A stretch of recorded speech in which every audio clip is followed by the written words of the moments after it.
గుడికి ఏ గుడికైనా మాక్సిమం ఈ గజస్తంభాలు అనేవి ఉంటాయి గుడి ముందు. ఎందుకు గురువుగారు అవి? ధ్వజస్తంభం ఎందుకు ఉందంటే విజయానికి నాంది పలకడానికి. రెండవది ఆ యొక్క రెండు కారణాలు ఇక్కడ కూడా. భగవంతుని యొక్క పూర్తి నిష్ట కన్నా లోపల ఉన్నటువంటి స్వామిని ముట్టుకోలేంగా. అందుకనే ఈ ధ్వజస్తంభం యొక్క ఎంత శక్తి ఉందో ఆ లోపల ఉన్నటువంటి భగవంతుని శక్తి కూడా ధ్వజస్తంభానికి ఉంటుంది. ఇక్కడ ధ్వజస్తంభాన్ని ఎవరైనా ముట్టుకోవచ్చు. ఇది భగవంతుని కంటే లోపల విగ్రహం కంటే కూడా ఎక్కువ పాజిటివ్ ఎక్కువ దీనికి ఉంటుంది. కాబట్టి ధ్వజస్తంభాన్ని ముట్టుకొని దండం పెట్టుకోవచ్చు. ఇది ముట్టుకుంటే స్వామివారిని ముట్టుకున్నట్టే. ఎలా పెడతారు దాన్ని? ధ్వజస్తంభాన్ని పెట్టినప్పుడు స్వామివారికి పాదాలు తాకిచ్చి పైకి లేపుతారు. స్వామివారి పాదాలు తాకిచ్చి పైకి లేపుతారు. అది శిఖరం మీద ఎప్పుడూ ఉంటుంది. అంటే సమస్తమైనటువంటి బ్రహ్మదేవతలందరూ కూడా ధ్వజస్తంభాన్ని చూసి నమస్కారం చేసుకుంటారు పైనుంచి. చూసుకొని అప్పుడు ఆ స్వామివారికి వారి ఎనర్జీని పాస్ చేస్తారు. కాబట్టి ఆ ధ్వజస్తంభానికి శక్తి ఎక్కువగా ఉంటుంది. అటువంటి ధ్వజస్తంభాన్ని ముట్టుకోవడం వల్ల మనం చేసినటువంటి సమస్త పాపాలు తొలగిపోయే అవకాశాలు ఎక్కువగా ఉంటాయి. కాబట్టి ధ్వజస్తంభాన్ని తప్పకుండా మనం ముట్టుకొని ఆ నమస్కారం చేసుకోవాలి. తిరుమలలో అవకాశం తక్కువ మనకి. తిరుమలలో ధ్వజస్తంభం ముట్టుకోవడానికి కానీ శ్రీశైలంలో కూడా ముట్టుకోవడానికి అవకాశం తక్కువ.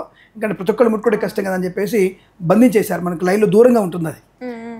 వివిఐపీలకు మాత్రమే దగ్గర తీసుకెళ్ళి దండం పెట్టిస్తారు. ధ్వజస్తంభాన్ని ముట్టుకోవడం వల్ల. రెండవది సమస్త దేవతల యొక్క వాళ్ళ యొక్క ఆశీనులు ఉంటారు అక్కడ. స్వామివారి ముందు ధ్వజస్తంభం పైన అందరూ కూడా వాళ్ళ ఆశీనులు ఉంటారు. సమస్త దేవతలు కూడా ఆశీనులు ఉంటారు. కాబట్టి అక్కడ ముట్టుకుంటే అందరూ ముట్టుకున్నట్టే కదా అని చెప్పి అక్కడ నమస్కారం చేసుకోవాలి. రెండవది ఇక పాజిటివ్ అంటే మనకి సైంటిఫిక్గా చెప్పాలంటే దేవాలయం చుట్టూ కూడా ఒక రకమైనటువంటి వాతావరణం పాజిటివ్ సెన్స్ ఎక్కువగా ఉంటుంది. పాజిటివ్ ఎనర్జీ ఎక్కువ ఉంటుంది. దాని మీద ఒక్కోసారి పిడుగుపడినప్పుడు ప్రమాదం ఎక్కువగా ఉంటుంది. అందుకే మీ దేవాలయం దగ్గర ఎట్టు చుట్టుముట్టు మీకు ఎక్కడ మీకు పిడుగుపడదు.